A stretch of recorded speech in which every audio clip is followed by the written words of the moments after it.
Hey everyone, welcome back. Today we are going to do a deep dive in something pretty fascinating, but maybe a little unsettling too. Mass psychosis. Oh, yeah. We've got one video to work with today. Mass psychosis. How an entire society becomes mentally ill.mp4. Okay. And it really gets you thinking. Could we be vulnerable to the same kind of forces that have driven entire societies to madness throughout history? That's the question, isn't it? It really is a question that we should all be asking ourselves. What's so interesting, I think, about this whole idea of mass psychosis is that it's not just like individual mental illness. Right. It's how entire societies can kind of lose touch with reality, fall prey to this kind of collective delusion, and end up doing really terrible things. And the video gives some pretty intense examples. Like, historically, we're talking witch hunts, totalitarian regimes, ideological purges. It's kind of scary to think how easy it seems like societies can fall into this madness. Yeah, it is. And you know what's striking to me is that all of these different events, while very different in like the specifics of them, they all share a common thread. Okay. And that is the erosion of critical thinking, a reliance on fear as a motivator, and a blind obedience to authority. The video even mentions Carl Jung, the famous psychologist. He seemed to be really concerned about the potential for societies to fall into these traps. Yeah. He said that when people neglect independent thought and self-awareness, they become much more susceptible to this collective psychosis. Yeah. He argued that a society that's kind of teetering on the edge of this kind of mass breakdown will exhibit some very specific signs. You'll see fear replacing reason. You'll see the suppression of any kind of independent thought, and also this unquestioning obedience to authority figures. So let's get into how it happens. Like, what are the actual mechanisms that lead a society down this path? Yeah, so the video really argues that one of the first things to go is critical thinking. Okay. Individuals stop questioning the narratives that they are being fed. They just accept contradictions, inconsistencies, even outright lies without even blinking. It's like they lose the ability to tell the truth from the illusion, the real from the fake. Yeah. It's almost like if you are bombarded with too much information, like too much propaganda, you just overload and just give up trying to figure it out. Yeah. And you think about it, during these really dark periods in history when societies were committing these atrocities, they really believed, they genuinely believed they were doing the right thing. Wow. The power of propaganda and the suppression of alternative viewpoints can be really, really effective at shaping public perception. So if critical thinking is like the first casualty, what takes its place? Fear. Okay. The video highlights Hannah Arendt, a brilliant, brilliant political philosopher. She pointed out that fear is the most effective tool for manipulating people into submission. It makes sense though, right? When you're afraid, you don't think clearly. You're just looking for security, even if it means giving up your freedom or ignoring injustice. Exactly. And that's when things start to get really dangerous, because when fear takes over, truth becomes almost irrelevant. That's a chilling thought. So how does a society that's being driven by this fear and propaganda maintain this delusion? What keeps people from waking up and seeing what's actually happening? Well, the video gets into this idea of indoctrination, this systematic effort to embed the collective delusion really deeply within the fabric of society. It's about going beyond just simple fear. It's about creating a whole system that reinforces the desired beliefs and behaviors using every available channel. So it's not enough to scare people. You have to control the information they receive, shape how they think, and make sure that anyone who disagrees is silenced. Precisely. And this is where the role of propaganda becomes really, really crucial. The video talks about Edward Bernays, who is often called the father of public relations, and his insights on how you can carefully craft and manipulate public opinion. He argued that public opinion isn't spontaneous. It's shaped by those who control the information, right? Right. So you selectively highlight some ideas and suppress others, and you can essentially manufacture consent. It's almost like creating a symphony of information that is designed to get a very specific emotional response. Oh, wow. And in the case of mass psychosis, that emotion is fear. So once you've got a society primed with fear, propaganda kicks in to make sure that people keep accepting the illusion as reality. They don't even realize they're being manipulated. Right. They believe that they're the enlightened ones, the protectors of society. They think that anyone who disagrees is dangerous and must be silent. It gets even darker, though, doesn't it? The video talks about this creation of a scapegoat. Yeah. This is a critical element. You need an enemy, someone to blame for all of society's problems, a target for all the fear and aggression that has been whipped up. It's a classic tactic, right? Find some other to demonize. Could be a political opponent, an ethnic minority, anyone who dares to challenge the narrative. It doesn't really matter who it is, as long as they can serve as a focal point for all the negative energy. It creates a sense of unity, even righteousness, even as it fuels this hatred and division. And we've seen this over and over again in history, right? The witch hunts, the Holocaust. It's horrifying. These are horrifying examples of how scapegoating can lead to unimaginable atrocities. What's even more disturbing is that as this mass psychosis takes hold, the pressure to conform goes way beyond just like official channels. Yeah, okay. It becomes a self-policing system. People start turning on each other. Oh, wow. It's like fear becomes internalized. People are so afraid of being ostracized, of being labeled as the enemy, that they start policing their own thoughts and behaviors and the thoughts and behaviors of their friends and family. Yeah. The video mentions this experiment, the Solomon Asch experiment. Okay. It was this fascinating study that really demonstrated the power of social pressure. They had people give an answer that was obviously wrong just because everybody else in the group was doing it. It's a powerful reminder of how strong that urge to conform can be. Even when you know something is wrong, we'd rather fit in than risk standing out and being ostracized or punished. And that's exactly why this mass psychosis is so difficult to break free from. It preys on our deepest fears and insecurity, and it exploits that natural human desire to belong, to be accepted. So knowing how strong that urge to conform is, how do we equip ourselves to resist it? How do we develop the courage to stay true to what we believe, even when everyone around us is buying into the delusion? Yeah, that's the question.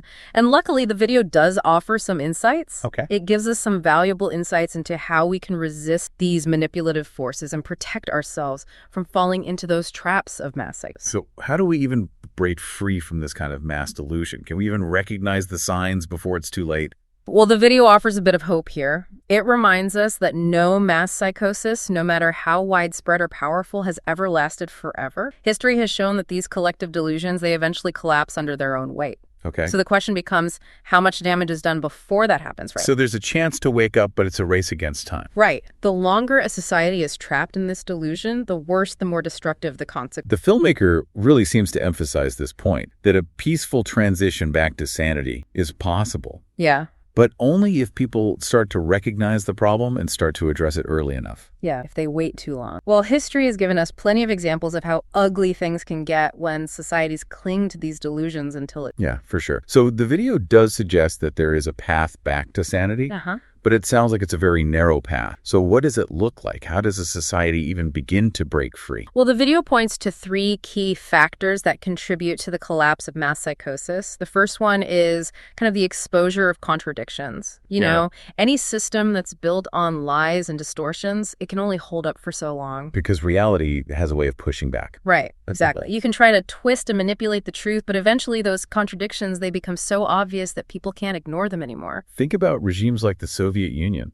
Their ideology was so rigid, so divorced from reality, that eventually just became impossible for them to maintain that illusion. Right. We can't forget the role that dissidents, like people like Alexander Solzhenitsyn, played in exposing the truth about the horrors of the Gulag system and everything else. Yeah, and he had that famous quote. Yeah. He said, "The simple step of a courageous individual is not to take part in the lie." And that was a huge thing for him. He really believed that these totalitarian systems, they thrive on people participating in the lie, right? Yeah. So when enough people stop playing along, they stop being complicit, that power of the illusion starts to crumble. Right. And that actually leads us to that second factor that contributes to the collapse, the resilience of independence. So even in a society that's completely gripped by this mass delusion, there are always going to be individuals who refuse to conform. Those are the people that keep asking questions, that keep speaking out, even when it's dangerous. Those are the people who are the seeds of truth, right? Yeah. They're the ones who remind us that even in the darkest of time, that human spirit can resist the pull of conformity. And it's their courage that can be so contagious. Because they demonstrate that it is possible. It is possible to think for yourself,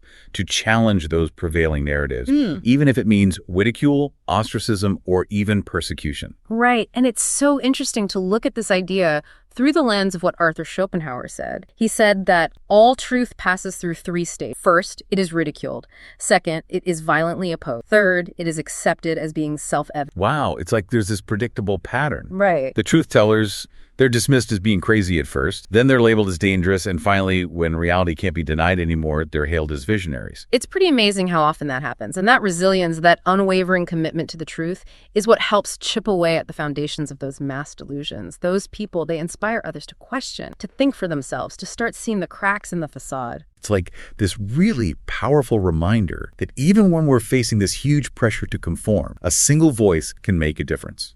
Okay, so we've talked about those first two factors, the exposure of contradictions and the resilience of independent minds. What's the third one? What's the third factor that contributes to the collapse of this mass psychosis? Well, the third factor is the return of reality. Okay. No matter how deep a delusion might be, how entrenched it might be, reality has a way of asserting itself. How does that actually happen on a societal level? Well, economies that are built on unsustainable policies, they'll eventually collapse. Right. And governments that have lost touch with what their people actually need will become unstable. And even those manufactured fears that were used to control the population, they'll lose their grip as people realize, wait a minute, I was being manipulated. Like the curtain is pulled back and they see that the wizard is just a scared little man hiding behind smoke and mirrors. Exactly. And when that happens, when that illusion can no longer be maintained, the system starts to break down. And the video emphasizes that whether that breakdown is peaceful or violent depends a lot on how long that delusion was allowed to go on. So the sooner people wake up, the better chance they have of a peaceful transition back to sanity. Exactly. But if they wait too long, well, we've seen the consequences of that throughout history. It's not good. Yeah, it's really not. And that's really why the video's message is so urgent, right? It's a call to action. The filmmakers are urging us to recognize those signs of mass psychosis and to really understand the mechanisms that are at play here and to take responsibility for protecting our own minds. So this isn't just about understanding a psychological phenomenon. It's about recognizing the dangers and taking steps to resist those forces that are trying to manipulate us. Absolutely. We can't just sit back and wait for things to magically sort themselves out. We have to be proactive. So what can we actually do? What are some practical steps that we can take to resist this pull toward this collective delusion? Well, the video argues that the first step is awareness. Right. We need to understand how fear, propaganda, and social pressure, how those are being used to control us. We have to kind of shine a light on the puppet strings. So it's about becoming more conscious of the information we're consuming, the narratives that are being pushed on us and the ways that our emotions are being manipulated. Right. And that awareness needs to be combined with action. We need to actively resist the pressure to conform. We need to question everything, to seek out alternative perspectives and speak the truth, even when it's uncomfortable. And that takes a lot of courage, doesn't it? In a society where conformity is valued above all else, questioning the narrative can be seen as a real threat. It does take courage, for sure. And the video acknowledges that it's not easy to do that. But it also reminds us that truth is contagious. Okay. Just as fear and delusion can spread from person to person, so can independent thought. It's like a ripple effect. One person dares to question, and it inspires others to do the same. And that's how that tide begins to turn. Exactly. The video underscores how important it is to remember that we're not alone. And there are other people out there who see through the illusion, who are working to wake other people up. And our individual actions, they might seem small, but they can contribute to a much larger shift in consciousness. It's a really powerful reminder that we have a choice. We do. We can choose to part of the problem or part of the solution. We can choose to succumb to that fear and that conformity or to embrace truth and freedom. It really is empowering to think that each of us could be that ripple, that spark of truth that helps other people break free. Yeah. So as we wrap up this deep dive on mass psychosis, what stood out to you the most? What were your big takeaways?